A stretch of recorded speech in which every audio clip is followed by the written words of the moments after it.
All right, what's up everyone? So we got this watermelon from Hy-Vee again. It's one of the smaller ones.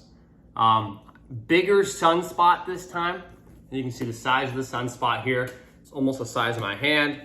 The previous one was much smaller. Again, I went for a circular one, less oval. Maybe I'll go for an oval one next time. I haven't been having good luck with these circle ones. It does have more webbing. So the webbing I talk about, you can kind of see it here.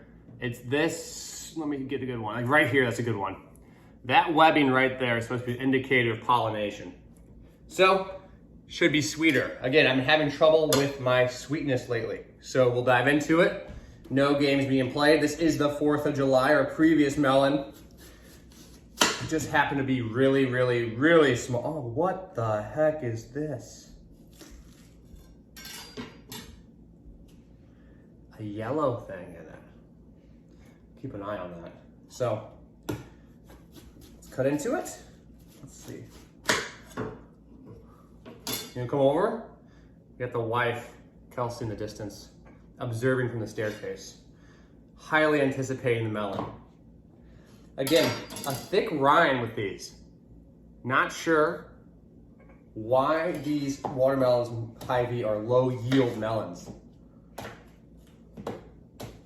Like, they're $5. The ones from Costco, $5 are good. Super inconsistent, very much hit or miss. Our first bite coming up. As we know, the first bite, what we're looking for is texture. Again, this first bite won't tell us much. It'll give us a little indication. Texture, how crisp it is. We're also looking at sweetness. So again, I graded on 2 factors, the sweetness factor and the texture factor. I like my texture to be a little crackly, dry. I like my dry watermelons. I don't like these overly watery watermelons. I know that's ironic. I like it to be sweet. First bite.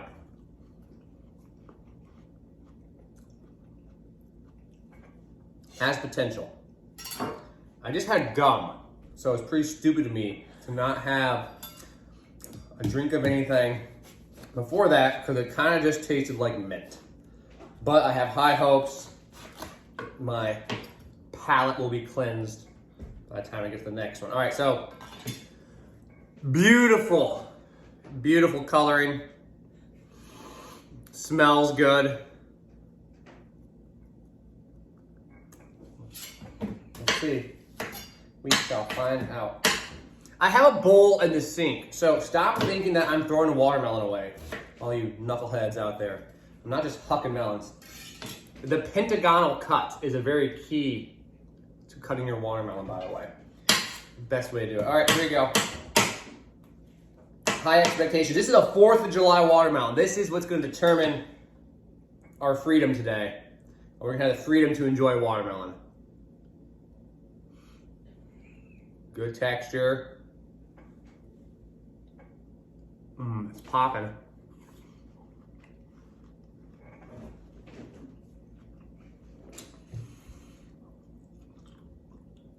You gotta get on all sides of the mouth.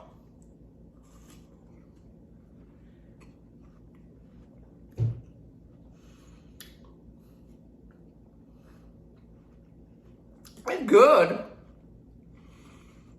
I just can't hit a home run on the camera. I really like the texture of this one.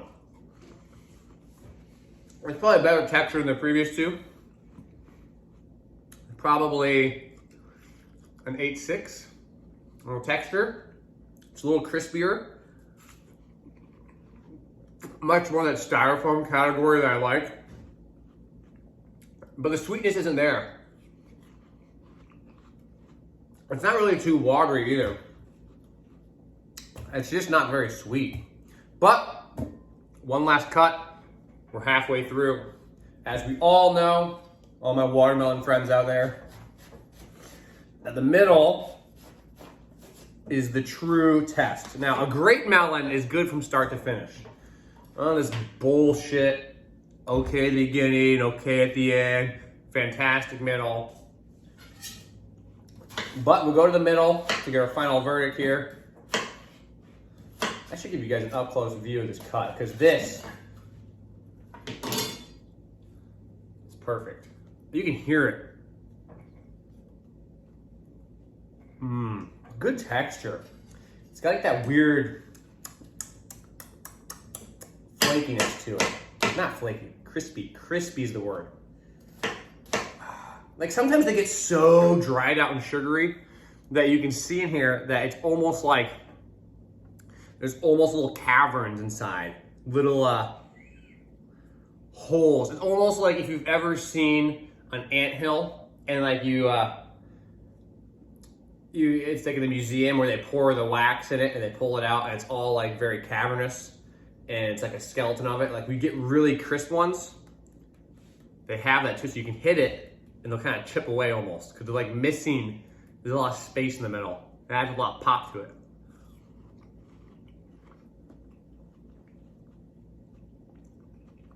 It's a good bite. All right. Let's grade it. Better, of the 3 melons, this is by far the best melon, but still not a great melon. I mean, it's probably a 7.5 on the sweetness, because it's consistent. The previous one was a little more sour, and I said an 8.5 on the texture. We can go 9s here. There have been 9s. There have been, you know, the unicorns that are 10s. I do grade a 10. I will give a melon, well, maybe not a full 10, a 9.8 or something like that. But my 4th of July melon lacked the fireworks. It was not explosive. It was not exciting. Kind of stunk compared to what I hoped for. It wasn't, no, I just want to get a good melon. Why is it that hard? Why do I spend money on watermelons and get such inconsistent? You don't buy grapes. You'd be like, oh, that grape, inedible. Throw the whole bag away. Absolutely ridiculous. This is the roulette of fruit. I should be able to return a watermelon to a store. I should demand that they give me a good watermelon. It's absolutely BS. I've tried, I've read the science, the webbing, the coloration of the sunspot, the size of the sunspot, the shape of it, all of it. Still get any good watermelons. It's okay. Whatever. Happy 4th of July. Have a good one.